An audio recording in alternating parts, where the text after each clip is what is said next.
Halo Sobat New Newsroom, ketemu lagi di episode kali ini. Nah, episode kali ini kami di Perludem berkolaborasi dengan NetGrid. Nah, ada Pak Hadar Gumai, sehat Pak? Alhamdulillah baik Mbak Ninis. Nah, ini kita sudah 3 hari lagi Pak Hadar pilkada. Ini masa tenang. Masa tenang ya dimulai hari ini. Okay. Mudah-mudahan betul-betulan tenang ya. Betul, mudah-mudahan. Amin. Masa tenang. Nah, NetGrid melanjutkan kembali ya Pak inisiatif Jaga Suara. Betul. Nah, sebelum kita ngomongin Jaga Suara pilkada Pak Hadar, mungkin diinin dulu Pak Hadar. Bedanya dengan Jaga Suara yang pemilu kemarin apa Pak? Oke, sebetulnya perbedaan utamanya terletak pada pemilunya sebetulnya ya. Jadi kalau Jaga Suara 2024 untuk pemilu yang kita gunakan di Februari yang lalu, 14 Februari itu ya, itu mengcover atau digunakan untuk 5 pemilihan kan.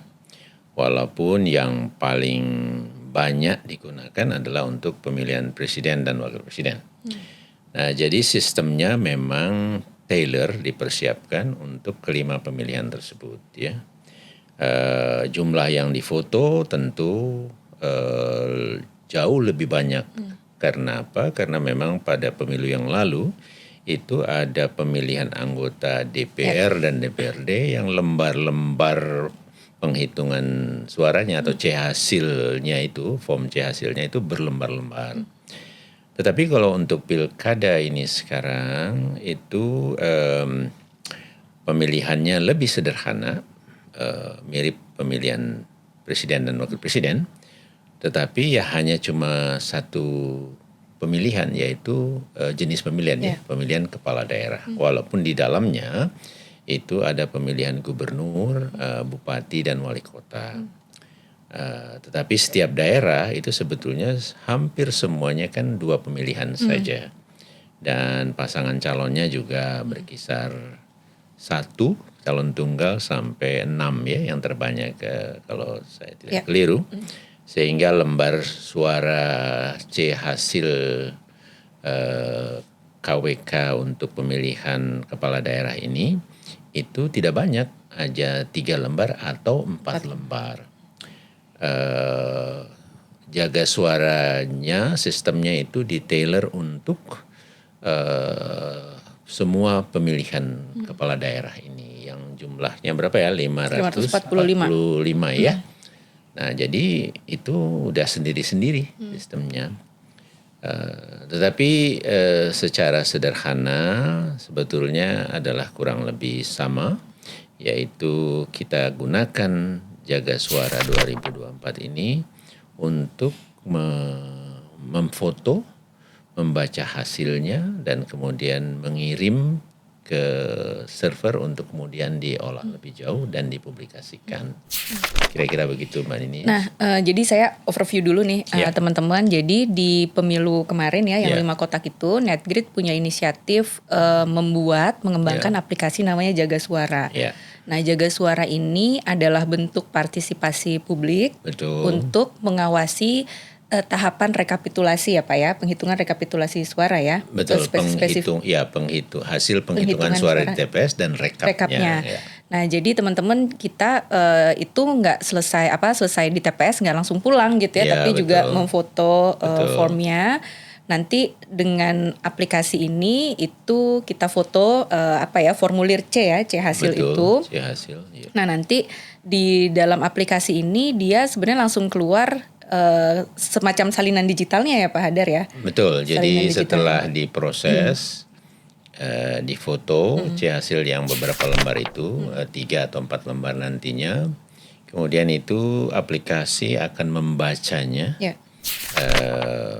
Apa isi dari C hasil itu, angka-angkanya ya. Kemudian kalau tidak ada kekeliruan akan dikirim ya. Nah, berarti itu sudah merupakan bacaan dari C hasil di dalam sistem atau digitasi ya dalam sistem yang ada semacam ringkasannya. Jadi ada semacam dokumen salinan elektroniknya. Tentu versi Jaga Suara versi 2024 Jaga Suara, karena berbeda dengan yang KPU yang resmi karena dia akan ada tanda tangan elektronik dari petugas KPPS. Kalau kita adalah nanti ditandai dari petugas atau relawan kita yang melakukan perekaman C-hasil ini, kira-kira begitu. Dan selain dokumen salinan elektronik tersebut, versi Jaga Suara 2024 akan dilampirkan juga dengan foto dari C-hasil itu gitu. Jadi kalau ada 3 lembar dilampirkan 3 lembar. Nah itulah kurang lebih dokumen yang bisa kita dapatkan dari proses kita memantau hasil penghitungan suara di TPS. Nah jadi artinya si aplikasi Jaga Suara ini sebetulnya bisa menjadi kontrolnya masyarakat atas proses rekapitulasinya yang dilakukan oleh KPU gitu. Betul. Ya Pak ya. Jadi itu adalah memang salah satu tujuan utamanya. Jadi kita tidak ingin suara kita itu dirubah-rubah kan gitu, sehingga ini dikerjakan oleh petugas KPPS, mereka tentu menggunakan sirekapnya, tetapi masyarakat juga bisa memfoto dan menggunakan aplikasi Jaga Suara ini. Nah, nanti itu bisa dibandingkan gitu, masing-masing kan kita nanti akan kumpulkan. Kemudian masyarakat juga diharapkan menyebarluaskan. Nah, jadi nanti sebetulnya kita bisa mengecek yang kita punya ini sama enggak sama yang di portalnya atau di info pemilu kalau nggak salah portal mereka ya, info pemilu KPU Go.id ya bisa dicek di sana. Demikian juga nanti waktu mereka melakukan rekap. Jadi rekap kita itu bisa dibandingkan gitu dengan apa yang dilakukan oleh KPU kita. Nah ini flashback ke yang pemilu Februari itu Pak Hadar, kan Jaga Suara juga mengumpulkan ya relawan, masyarakat bisa kalau misalnya dia tidak pakai handphonenya dia bisa upload di websitenya gitu ya Pak ya. Betul. Nah kalau di kemarin gimana Pak antusiasme warganya Pak? Sebetulnya cukup ya, walaupun tidak sebanyak yang kami harapkan betul ya, tetapi saya kira ini memang bisa dipahami karena beberapa hal. Yang paling utama memang kesempatan untuk mensosialisasikan dan menyadarkan para warga untuk ikut bergabung itu waktunya sangat pendek ya, itu yang pertama. Kemudian yang kedua, ini mungkin juga situasi masyarakat kita. Jadi kita itu biasanya ke TPS itu ya hanya memberikan suara saja. Sebagian besar tidak mengikuti penghitungan suaranya gitu yang dilakukan setelah pemungutan suara selesai. Jadi setelah jam 1 siang ya. Nah jadi itu ya kondisi kita ya memang ya belum banyak yang menyadari dan sehingga mau meluangkan waktu. Nah disinilah sebetulnya kita masih harus terus menginformasikan bahwa mengikuti proses penghitungan suara itu penting, dan kemudian mendokumentasikan ya melalui cara apapun, termasuk tentu cara yang kita sama-sama tawarkan ini, yaitu menggunakan aplikasi Jaga Suara 2024. Itu adalah satu kegiatan yang penting sebetulnya gitu, karena tadi kita bisa membantu mengontrol gitu ya. Karena kalau kita atau tidak lakukan hal tersebut dan kita lepas sepenuhnya kepada penyelenggara, ya kan kita sering dengar juga cerita-cerita bahwa hasilnya berubah-ubah gitu kan. Coba kita lihat aja sengketa-sengketa di hasil itu kan kasusnya adalah merubah angka gitu ya. Nah disitulah menjadi sangat penting gitu. Jadi kita perlu terus menyadarkan warga untuk ikut berpartisipasi menjaga suara kita sendiri ini gitu. Nah, Pak Hadar, seandainya peserta pilkada nih Pak, calon-calon ini mereka nggak punya saksi, Pak Hadar. Ya, betul. Apakah juga bisa memanfaatkan aplikasi ini? Sangat bisa gitu. Jadi mereka bisa gunakan saja atau termasuk kalau mereka punya saksi, mereka bisa menggunakan sistem ini gitu. Karena kan kalau mereka kumpulkan banyak tuh ya, bahwa saksi di dalam aturannya memang berhak untuk menerima, penyelenggara wajib memberikan ya kan salinan-salinan itu, termasuk yang melalui Sirekap. Bentuk salinannya adalah elektronik kan, setelah mereka kerjakan oleh petugas itu menggunakan sistem penyelenggara pemilu yaitu Sirekap, mereka kan harus men-share gitu ya kepada para saksi. Jadi dia punya itu. Nah, kalau mereka punya banyak saksi dan hadir di sana gitu ya. Tetapi kalau toh mereka kemudian punya semua saksi dan dapat dokumen elektronik ini gitu. Terus apakah mereka semua punya sistem untuk mentabulasi gitu? Nah, saya duga tidak semua punya gitu. Nah, oleh karena itu kalau mereka terus memasukkan ke dalam sistem Jaga Suara 2024, sistem ini akan mentabulasi gitu. Nah, jadi mereka tidak perlu membuat sendiri sistemnya, ini bisa digunakan gitu. Nah, kalau mereka sudah gunakan, mereka bisa dapatkan sebetulnya data lengkap ini untuk pegangan mereka yang mereka bisa gunakan pada saat mengikuti proses rekap di kecamatan, di kabupaten kota, kalau ada pemilihan gubernur ke atas. Mereka bisa gunakan juga khususnya untuk foto-foto C hasilnya itu untuk sengketa di Mahkamah Konstitusi jika mereka menghadapi atau melalui situasi sengketa ini gitu. Nah, jadi bisa dimanfaatkan dan ini tidak perlu berbayar sebetulnya gitu. Nah, kira-kira begitu. Nah, itu juga menjadi salah satu tujuan dari kegiatan ini. Demikian juga waktu pemilu yang lalu, karena banyak caleg itu dia nggak punya saksi, saksinya kan dari partai politik. Nah, kira-kira gitu. Yang kita dengar satu sama lain bersaing gitu, menjaga masing-masing gitu kan. Nah, kira-kira begitu manfaatnya ya. Nah, Pak Hadar, kalau masyarakat ingin bergabung nih, ingin berpartisipasi gitu, apa yang bisa mereka lakukan untuk nanti bisa ikut foto, bisa upload di web, langkah-langkahnya apa Pak? Ya, saya kira yang pertama bergabunglah di relawan Jaga Suara ini, dan itu ada link yang sudah disediakan, nanti bisa dibantu kita tayangkan ya gitu. Nah, kemudian juga ya mendownload aplikasi. Nah, memang aplikasi ini masih satu sistem, yaitu sistem Android ya. Jadi mereka-mereka yang menggunakan sistem handphone, sistem lain, sistem iOS misalnya, ya mereka tidak bisa ya sistemnya dipasang di mobile phone-nya begitu ya. Nah, itu yang pertama. Kemudian yang kedua, ya ada pelatihan-pelatihan yang kami adakan, itu bisa diikuti nanti penjelasannya sehingga kita betul-betul paham ya. Nah, jadwal latihan juga hari ini dan besok kita lakukan. Tetapi banyak juga materi yang kami pasang di medsosnya Jaga Suara 2024, itu juga bisa dicek untuk memahami gitu. Tapi sebetulnya dengan memperhatikan saja, mengikuti saja penggunaan aplikasi ini, itu instruksinya sudah cukup jelas menurut hemat saya ya. Jadi bisa digunakan oleh masyarakat itu. Nah, selanjutnya sebetulnya karena ini memerlukan betul banyak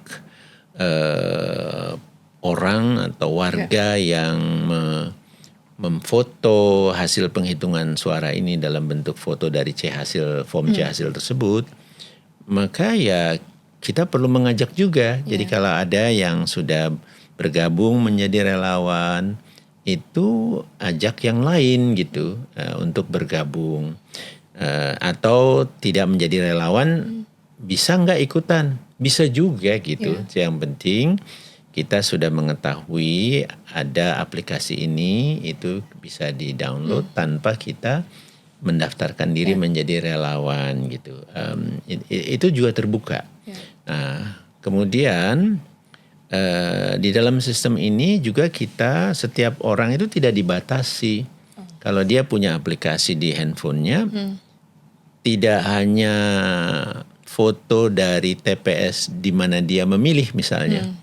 Jadi di TPS yang dia tidak memilih, itu boleh juga gitu. Jadi kami tidak melarang-larang gitu ya. Oh, kamu kalau ikutan maka harus di TPS kamu gitu. Belum tentu juga nih ada orang muda mahasiswa, dia nggak sempat pulang ke daerahnya gitu. Terus dia nggak bisa ikutan, bisa datang aja di tempat di dekat tempat tinggalnya, walaupun dia nggak memilih, tapi dia bisa mengikuti, dan menurut saya bagus juga gitu ya. Orang-orang muda kita ini melihat, dan kemudian pada saat penghitungan itu ada hasilnya nanti, udah selesai, udah tanda tangan para petugas. Ya itu difoto saja gitu ya. Kalau udah punya aplikasi di dalamnya bisa diproses. Mengajak orang lain itu dia bisa mengumpulkan juga tanpa orang lain itu harus punya aplikasi.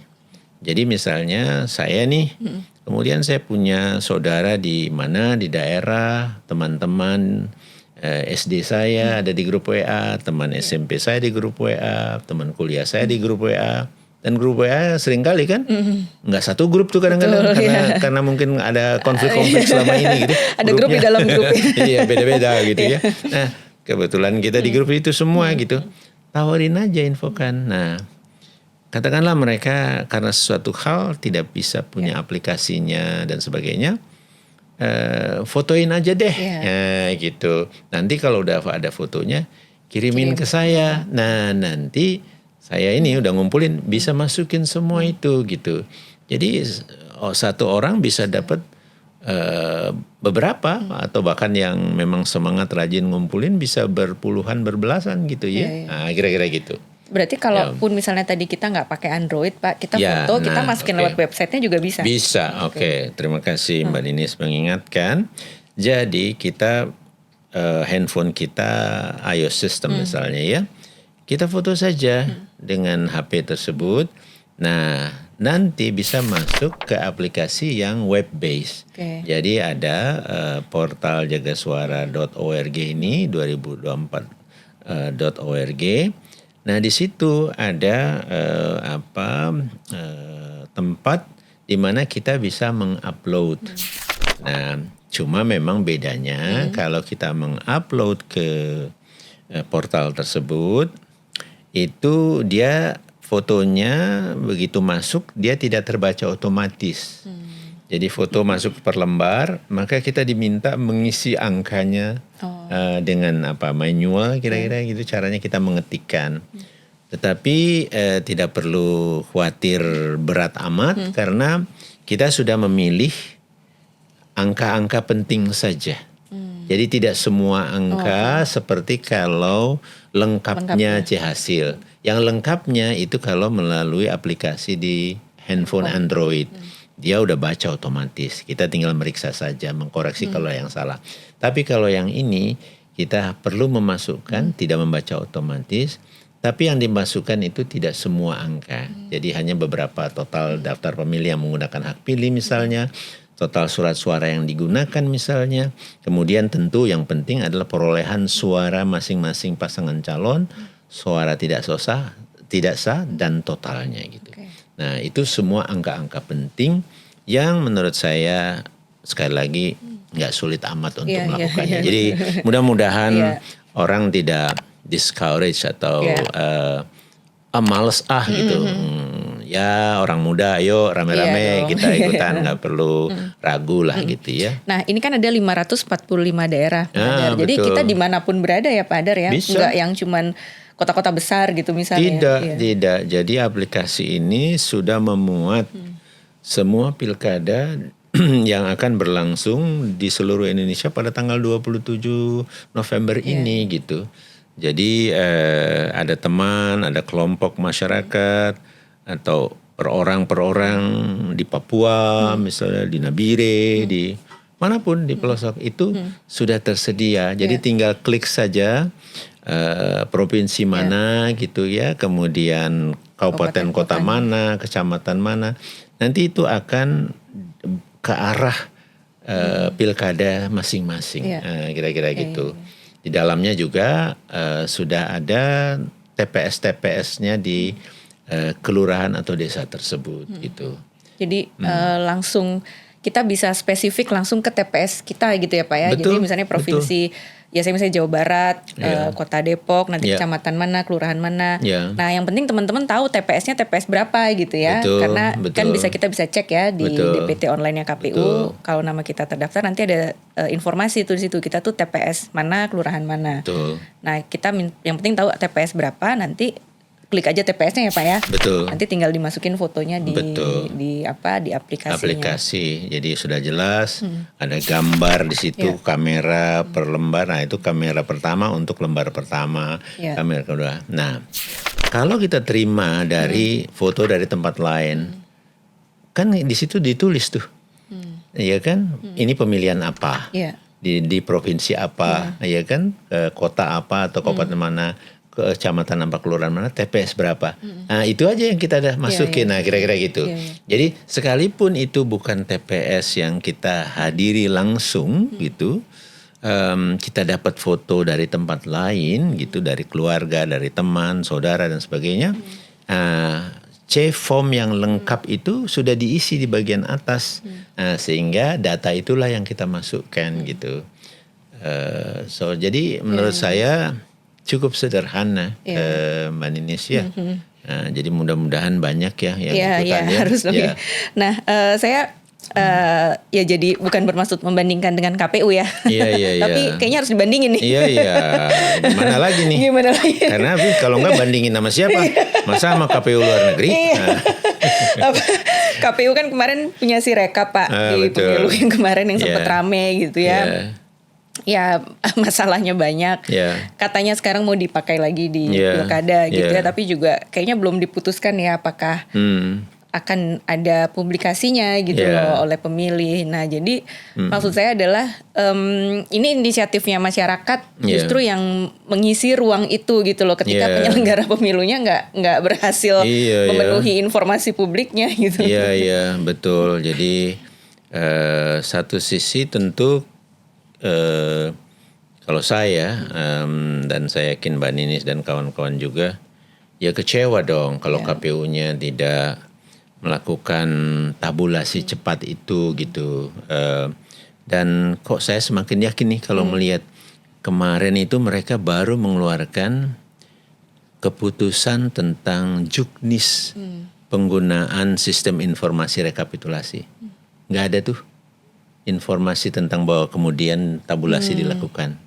Jadi betul-betul hanya menggunakan Sirekap mobile bagi petugas KPPS itu ya memfoto, kemudian memeriksa, mengirimkan. Terus pada bagian selanjutnya bagaimana itu tabulasi segala macam itu semua tabulasi di kecamatan. Nah, jadi tidak ada lagi bicara tentang sistem mentabulasi, merekap, kemudian mempublikasikan hasil penghitungan itu secara cepat gitu.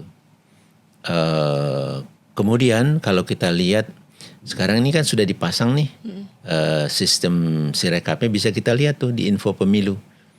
Itu juga begitu, menunjukkan hanya pada TPS masing-masing, dan di TPS masing-masing itu nanti akan ada hasilnya.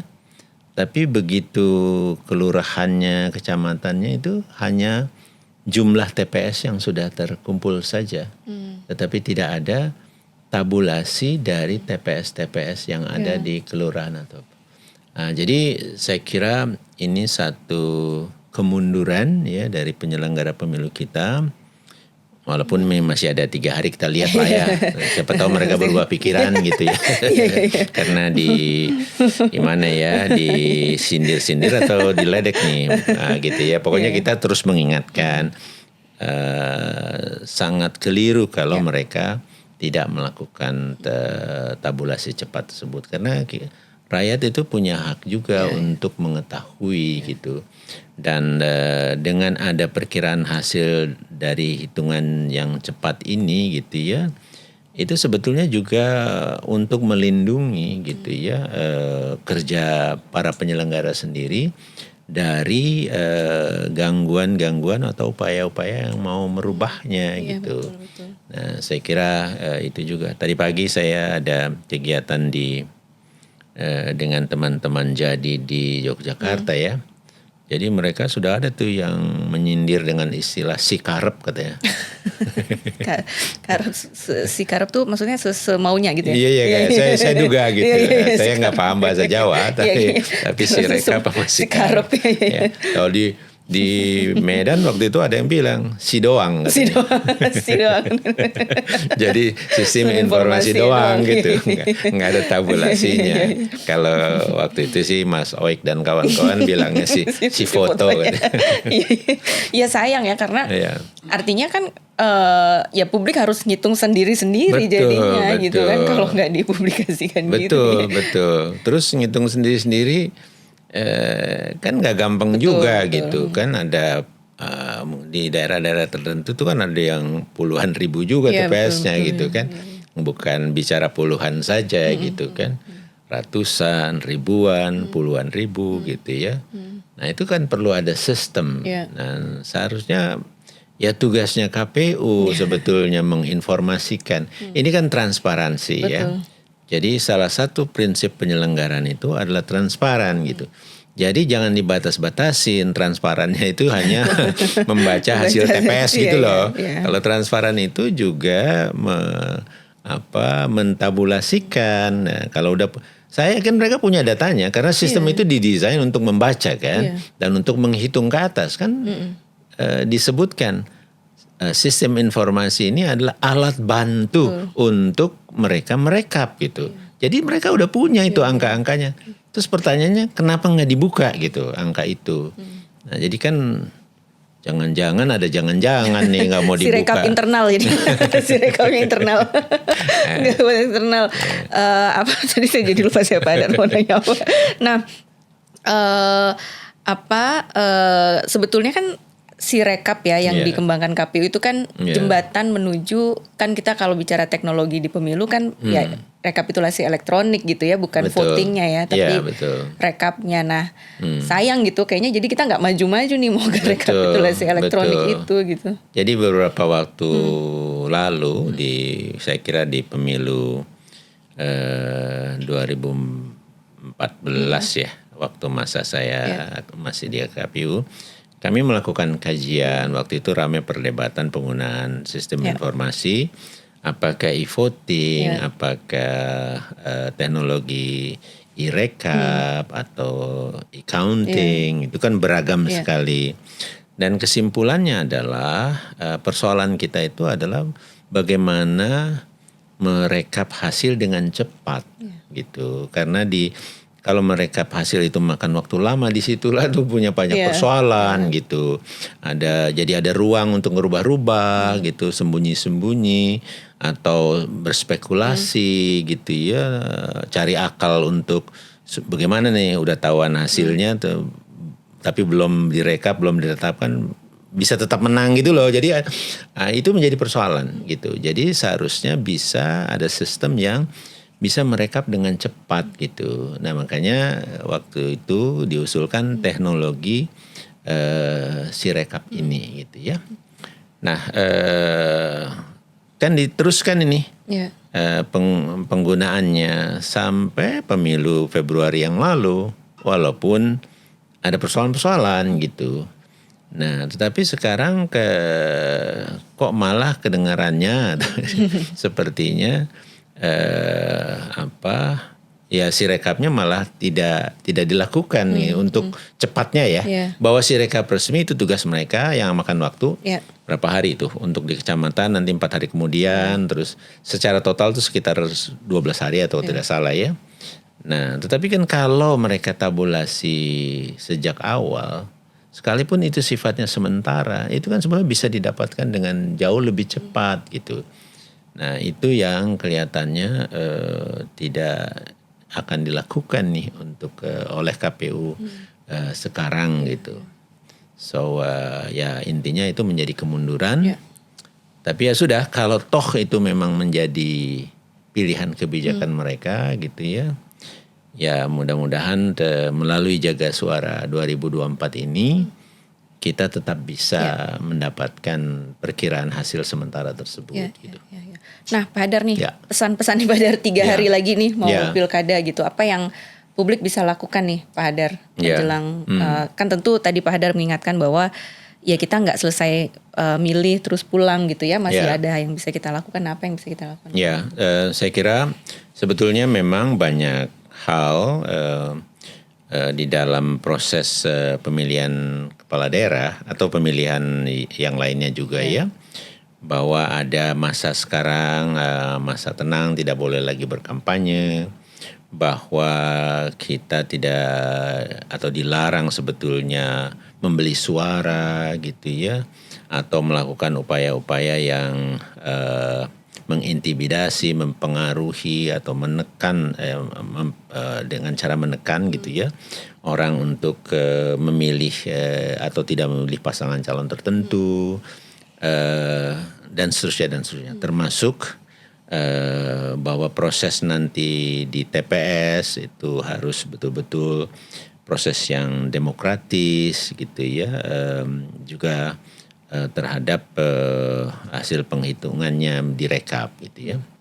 Nah, jadi saya kira sebagai warga pemilih tentu perlu kita mempersiapkan diri untuk bisa mengikuti proses ini dan bukan hanya sekedar pasif menjalankannya begitu, tetapi agar ini tidak atau agar pilkada ini bisa berjalan dengan kualitas yang baik, maka menurut saya mari kita sama-sama ikut berperan. Nah, jadi kalau ada pelanggaran-pelanggaran yang terjadi, mari kita laporkan, kita catat dan seterusnya.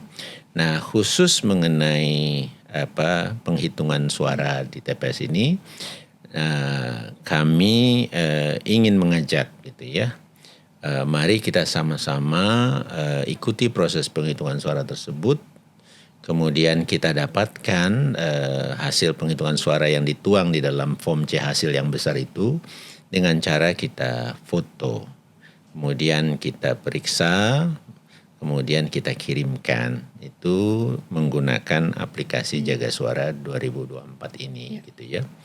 Nah, dengan cara tersebut rame-rame kita lakukan, kita akan bisa gitu ya menjaga kemungkinan-kemungkinan kecurangan-kecurangan terkait dengan perolehan suara ini gitu.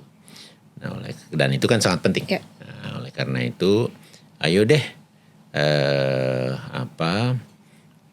bergabung menjadi relawan, atau kalau toh tidak bergabung menjadi relawan tetapi menjadi warga yang bisa tetap ikut mengumpulkan gitu ya, mendownload aplikasinya dan mengajak semua kenalan dan saudara yang lain untuk ikut serta gitu. Jadi kita perlu jaga bareng-bareng. Ya, tidak ada proses pemilu yang bisa jalan sendiri gitu ya. Jadi semua warga sebetulnya bisa ikut serta menyumbang di dalam proses ini, berperan di dalam proses ini. Salah satunya dengan menjaga suara di TPS kita masing-masing gitu.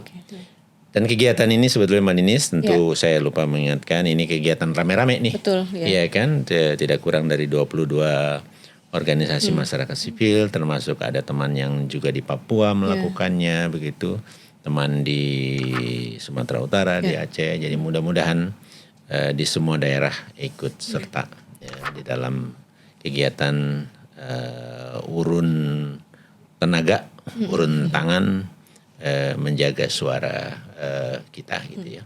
Oke, makasih banyak Pak Hadar sudah berbagi informasi. Teman-teman jangan lupa, ini gampang sekali sebetulnya kita mau berpartisipasi. Tinggal download. Saya rasa sekarang semua sudah pakai telepon pintar ya, gadget. Betul. Tinggal download Jaga Suara di Play Store, Jaga Suara 2024 ya Pak Hadar ya. Yeah. Di download saja dan ini istilahnya user friendly lah. Menggunakannya ya, tinggal foto, nanti sudah ada petunjuknya. Halaman 1, halaman 2, halaman 3 tadi yang Pak Hadar sampaikan itu gampang sekali. Dan kalau tidak punya Android juga jangan khawatir, jangan merasa nggak diajak ikutan gitu ya. Tetap bisa foto dan nanti bisa upload di websitenya Jaga Suara ya Pak Hadar ya. Betul. Sekali lagi kita sebagai warga negara tentu bukan sekedar pemilih yang hadir di TPS, kita punya peran yang lebih besar menjaga tahapan-tahapan pilkada yang lain. Bukan cuma hari H, tapi rekapitulasi semuanya itu punya ruang kita bersama untuk bisa berpartisipasi. Sekali lagi terima kasih Pak Hadar. Sama-sama Mbak Ninis. Terima kasih teman-teman sudah menyaksikan episode kali ini. Kita ketemu lagi di episode selanjutnya. Sampai jumpa.